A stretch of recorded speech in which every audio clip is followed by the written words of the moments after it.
Hello, I'm FlyLady Kat, and I'm here with a special gift for you, and that is a free Patreon video. This Patreon video is one of hundreds and hundreds that I have on my Patreon channel, A Better Life with FlyLady Kat at patreon.com. And on this video, you will see that we're talking more about how we think and implement the FlyLady system into your life rather than the specifics about the FlyLady system.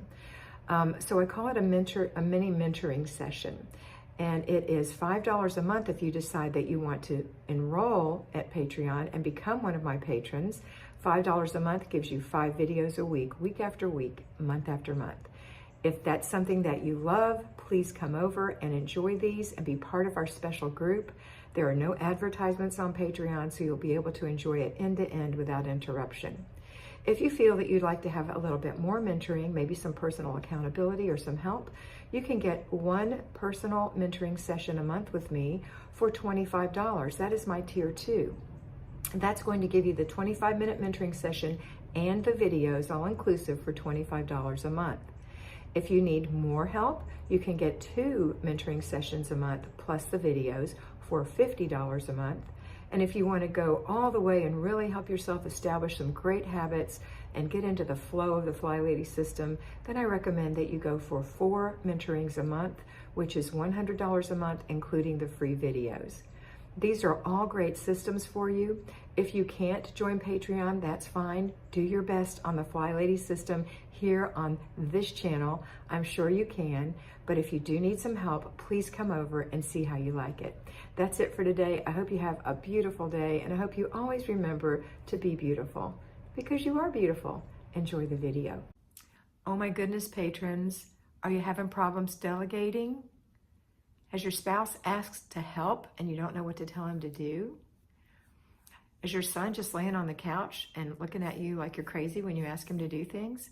Let's talk about delegating and how we delegate and how we approach delegating and how we count delegating, okay? So first of all, you have to see yourself as the CEO. I know that's really hard for some of you. You're very delicate and shy, and you let other people boss you around, and it's not about bossing anybody. It's about somebody has to be in charge. And I've said it before and I'll say it again. If the kids are in charge, your house will look like the kids are in charge. If your husband's in charge, it's not going to have a lady's touch. It's not. So if you're in charge and this is your job, then let's be in charge. Let's take it over. Let's not make everybody think they have to do it. You be in charge. Now, being in charge, being the CEO, doesn't mean that you have to do everything. In fact, au contraire, it means that you don't have to do everything. You are very important in knowing what has to be done and delegating and making all the cogs of the wheel fit together. So look at your plan, take your job seriously, do the parts that you need to do. But if you think that you need to delegate something, if you think that's a good idea, that your son or your daughter needs to learn how to do something, then delegate that. It's like a teacher teaching. You're going to say, these are the things you're going to do. You don't overwhelm them by any means. You ask them to do one little thing a day. If your spouse has offered to help, I guarantee you the thing he wants to do is the laundry, because he just puts it in and switches it to the dryer. He won't fold it. He won't put it away. Not a good idea for spouses to do laundry.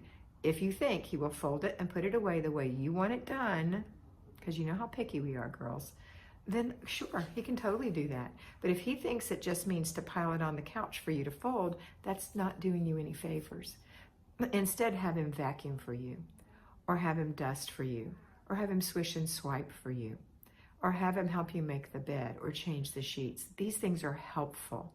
These things are what you need help with and make you feel better. If you have a bad back, especially, help making the bed and help vacuuming the floor is awesome. If you can get him to mop, even better. I haven't gotten mine to do that yet. He does all the other things. Okay. Then the other thing you want to do is you want to inspect what you expect. So if you've delegated household chores, make sure you inspect what you expect. Even though your husband may have volunteered, if the vacuuming didn't get done and you ask him to do it sometime this week, and now this week has gone by, you've given him too much leeway. You have to say, would you please vacuum on Tuesday? If you don't vacuum on Tuesday, it'll be okay. I'll do it on Wednesday. You got to let him know it's got to be done, and that you're going to do it if he doesn't. And if he's offered to help and he's not helping, oh well, here's the deal. Do you want it done or you don't want it done? I don't want to fight over it, do you? Let's get it done. So if you can't get it done on Tuesday, by Monday or Tuesday, then I'll do it on Wednesday, no worries. Or if you don't get it done over the weekend, I'll do it on Monday on my weekly home blessing hour. And you show him how. It's just the traffic patterns, no deep deals. If you need a real deep vacuuming, then just ask him to do one room. Inspect what you expect, though. Okay, now let's talk about that mess in your son's room or your daughter's room or your husband's office. You know that mess. All right, so here's what you say. And you don't even begin to approach this until you've got your own clutter under control. Because a lot of us women, we say, oh my gosh, it's the family. And that's why I'm so messy. It's because they are just so hard and I just can't keep up. Don't fool yourself, lady girl. Don't do that. You are making a mess just like they are. In fact, you are setting the example. So here's what you're going to do. You're going to start picking up after yourself. You're going to start decluttering your home. You're not going to tell them you're doing it. You're just going to do it. And then once it's done and things start to look good, then all their stuff is going to start to stand out.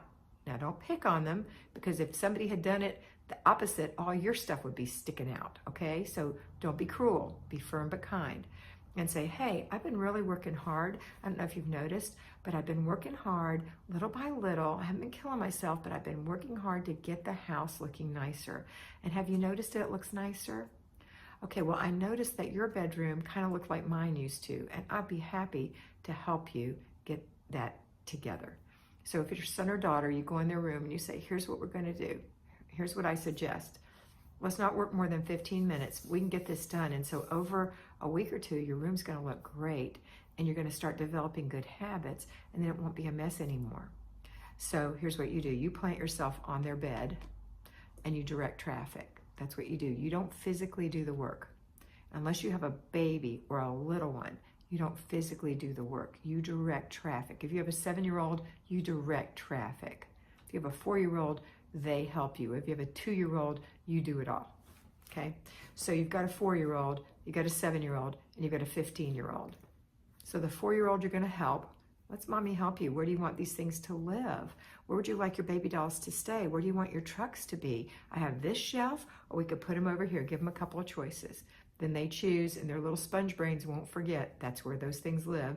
Then when you're cleaning up their room with them, by watching and instructing, you can say, okay, let's clean your room. Where do your dolls go? Good job. You have such a good memory. I can't even remember where you keep the baby blankets. Do you remember? Oh yeah, that's right. Okay, you're making it fun. You're making them feel good about themselves. The same with little boys. You do the same thing with their Legos and their trucks and their dinosaurs. Now, when you get to having a 7-year-old, it's kind of like a 4-year-old, just a little more advanced. And when you get to the 15-year-old, you don't do that, of course. You say, hey, bud, let's go in your room and get it straight. It's gotten out of control. Have you noticed that? Let's go in there. Okay, first thing, pick up all the trash off the floor. That's all you have to do. Just pick up all the trash while I sit here and I'll talk to you. Do you need a bag? I'll get you a bag. Here's a bag. Pick up all the trash and put it in there. Do you need that? Do you need that? You're asking questions. Is that really trash, or is that something that's important? Do you need to keep that, or can you throw that away? And hopefully they'll say throw it away. Sometimes they might want to keep it, and that's their prerogative. They have to have a place for it, though, and that's your next question. Where are you going to put it? Which drawer do you want to put that in? No, don't leave it on your desk. It'll look awful there. And that's just going to attract more stuff. Trust me, I know. That's what you're going to say, okay? And then, okay, now next thing, let's take all your shoes. You see how you've just kind of thrown your shoes around? Let's just put them in mates and stick them on the bottom of the closet. Uh-oh, you got more clothes on the bottom of the closet. Let's get that out. Those are all dirty. All your floor clothes are dirty. Put them in your basket, which I've left you right here by your dresser. Put your dirty clothes. So just put all those floor clothes in there, and then you're going to wash all those tomorrow. And then make yourself a promise you won't let them fall on the floor anymore. Okay, well, yeah, you don't have to wash your coat. Hang that up. Actually, I need to put that away for you in winter clothes or whatever. So you're having conversations. It's just a flow. And you're not making them work hard. You're just having them do a few things. You're just directing them, okay? And some of the kids will really take to it. Some of them will hate it, and some of them will slowly but surely come around. The ones that hate it, I'm sorry, but that's what God blessed you with, and you have to work with them and train them in the way that they will go. So when they get married, their wife will not hate you, okay? You have to train them. And the same with your girls. You have to train them. So that's what you do. Now let's get to the husband in his office or his side of the dresser or whatever. You say the sort of the same things to him, except you say, hey, I'd be happy to help you organize this stuff or whatever. And you just sit on the bed and they start working and you provide them containers and you give them direction. That's what you do. But first you say, can I help you organize these things so that you can see what you have, honey? Because it looks so messy in here and I know you hate that. I know how tidy you are in your head. I know you think straight, so I know this isn't helping. And can I help you do that? All right, and maybe you might actually physically help him do those things. After a while, you can sit in direct traffic, but you might actually physically have to help them do those things in the beginning, especially if it's extremely overwhelming. If they have loads of electronics, that's like the worst, or bits and pieces of work stuff don't belong in the bedroom. This is your private oasis with your husband. It's not your workbench. This is not a workbench. This is not a hunting shed. This is a bedroom, okay? So have a conversation about where things go. Be gentle. Ask him if you can help. He might say, no, I can do it on my own. And then if he does, great. If he can't, if he gets in there and gets overwhelmed, then you can say, hey, I know how you feel. I felt the same way. Here's what I found out. The feel, felt, found thing. You can do it. I know how you feel. I felt the same way. This is what I found out. And show him how to do it. Okay? Don't say FlyLady said. Don't say Kat said. Just have a conversation with them.